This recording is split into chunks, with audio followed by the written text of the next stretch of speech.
बिस्मिल्लाहिर्रहमानिर्रहीम। अस्सलाम वालेकुम। उम्मीद करती हूँ आप सब लोग बिल्कुल ठीक होंगे। आज मैं आपके साथ बहुत ही मज़ेदार से कुल्फ़े की रेसिपी शेयर करूँगी। बहुत ही इजी वे में बनाना बताऊँगी आपको। सिर्फ हम अपने घर में मौजूद चीज़ों के साथ ये कुल्फ़ा तैयार करेंगे, जिसके अंदर हमने किसी भी किस्म की कोई क्रीम का इस्तेमाल नहीं किया है, कोई हमने इसके अंदर कंडेंस मिल्क यूज़ नहीं किया है। और इतना मज़ेदार ये हमारा कुल्फ़ा बन के रेडी होगा, इतना रिच होगा कि आप खाते ही आपको मज़ा आ जाएगा कि ये आपके रखते ही मुंह में घुल जाएगा। तो चलें शुरू कर लेते हैं। यहाँ हम हाफ़ के जी दूध के साथ बनाएंगे। तो आप अगर ज़्यादा क्वांटिटी में बनाना चाह रहे हैं तो फिर आप इस क्वांटिटी को डबल कर सकते हैं। सबसे पहले दूध को हमने बॉईल कर लेना है और उसके बाद हमने इसके अंदर 4 टेबल स्पून चीनी डाल देनी है। आधा किलो दूध के अंदर मैं 4 टेबल स्पून डाल रही हूँ, बाकी आप अपने टेस्ट के हिसाब से कम ज़्यादा कर सकते हैं। उसके बाद इसके अंदर हमने इलायची डाल देनी है, इसका थोड़ा सा फ्लेवर देने के लिए।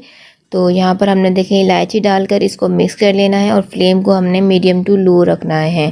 ठीक है। अब यहाँ पर देखें जी, ब्रेड स्लाइसेस ले लेने हैं। ब्रेड स्लाइसेस भी हमारे किचन में मौजूद होते हैं रोज़ाना। तो यहाँ पर ये देखें जी, हमने यहाँ पर छोटी ब्रेड है मेरे पास, तो मैंने यहाँ पर 5 से 6 स्लाइस ले लूँगी। अगर आपके पास बड़ी ब्रेड है तो आप यहाँ पर 4 से 5 स्लाइस ही लीजिएगा। ठीक है। तो उसको हमने इस तरीके से पीसेस कर कर इसके अंदर ऐड कर देना है और इसको मिक्स कर लेना है इसमें। अब यहाँ पर हमने फ्लेम को ऑफ नहीं करना है, मीडियम टू लो पर रखना है, क्योंकि ये सारी चीज़ें डालने के बाद हमने इसको 10 से 12 मिनट तक पकाना है। अब यहाँ पर ये देखें जी, अब हम डाल देंगे इसके अंदर मलाई। ये दूध की मलाई है जो हम दूध के ऊपर से निकाल कर फ्रीज़ कर लेते हैं ना। बहुत सारे लोग इस मलाई का मक्खन तैयार करते हैं, बहुत सारे लोग घी निकालते हैं। तो ये वही मलाई है और इसको हम इस कुल्फ़े के अंदर भी यूज़ कर सकते हैं। हमें कोई एक्स्ट्रा क्रीम की ज़रूरत नहीं पड़ेगी बाहर से लाने की। तो बहुत ही मज़ेदार सा, बहुत ही कम बजट में ये कुल्फ़ा हमारा रेडी होएगा। यहाँ पर देखें जी, ये है कुल्फ़े का फ्लेवर देने के लिए खोया हमें लेना होगा 100 ग्राम।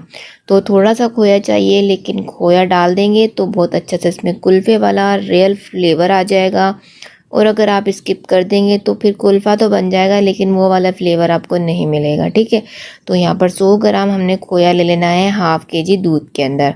इसको मिक्स करेंगे। खोए को मेल्ट होने तक हमने पका लिया था उसको और ठंडा कर लिया है। ठंडा करने के बाद इसको हमने एक ब्लेंडर जग में डाल लेना है और उसके बाद इसको हमने ब्लेंड कर लेना है स्मूदी सा। तो यहाँ पर देखें जी, मैंने ब्लेंडर जग में डाल लिया, लेकिन आपने ठंडा करके डालना है, गरम गरम नहीं इसको ब्लेंड करना। तो ये देखें जी, ब्लेंड के बाद ये कुछ इस तरीके का स्मूदी सा टेक्सचर इसका आ चुका है। बहुत ही मज़ेदार लग रहा है ये अभी से ही। अब देखें जी, इसको मैंने एक मोल्ड तैयार कर लिया था, अपना केक का टिन है मेरे पास, मैंने उसी में डाल दिया। आप किसी डिश में डाल दें। नीचे मैंने रैप इसलिए लगा दिया ताकि निकालने में ईजी रहे, क्योंकि मैं निकाल कर आपको इसको कटिंग करके दिखाऊंगी। ठीक है। तो यहाँ पर देखिए, ऊपर से मैंने पिस्ता बादाम डाल दिए। अगर आप नहीं पसंद करते तो आप बिल्कुल सादा भी इसको फ्रीज़ कर सकते हैं। तो इसके ऊपर देखिए जी, मैं अब रैप लगा दूँगी ताकि इसके अंदर क्रिस्टल ना बने। अब ऊपर से मैं इसको एक क्लिंग रैप भी दे दूँगी ताकि अच्छे से ये रैप हो जाए और इसके अंदर क्रिस्टल ना जमे, क्योंकि अक्सर आइसक्रीम जब हम बनाते हैं तो उसमें क्रिस्टल आते हैं खाने में। हमें बाहर जैसी रिचनेस वाली आइसक्रीम चाहिए होती है जो कि क्रिस्टलाइज ना हो। ठीक है। तो यहाँ पर देखिए, इसलिए हमें इसको रैप करना होता है। तो मैंने अच्छे से इसको रैप करके जमा दिया था। ओवरनाइट रख दें आप, या फिर 6 से 7 घंटे के लिए रख दें। तो मैंने तो ओवरनाइट रख दिया था और फिर सुबह को मैं आपको वीडियो शूट करके दिखा रही हूँ। ये देखिए जी, हमारा कुल्फ़ा कितना मज़ेदार और कितना क्रीमी बन के तैयार हुआ है। ये देखिए जी, कितना ईजी है निकालना, इसीलिए मैंने इसको नीचे रैप लगाया था।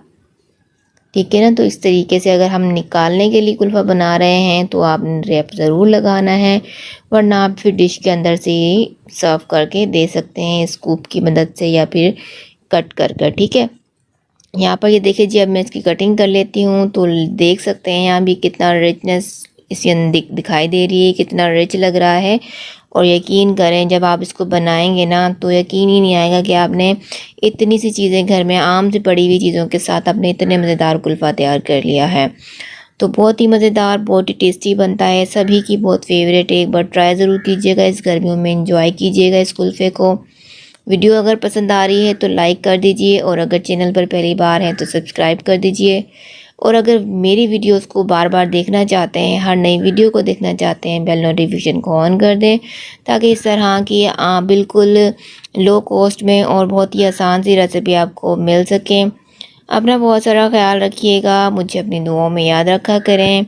मिलते हैं नेक्स्ट वीडियो में ऐसी मज़ेदार सी और आसान सी रेसिपी के साथ। जब तक के लिए दीजिए इजाज़त। अल्लाह हाफ़िज़।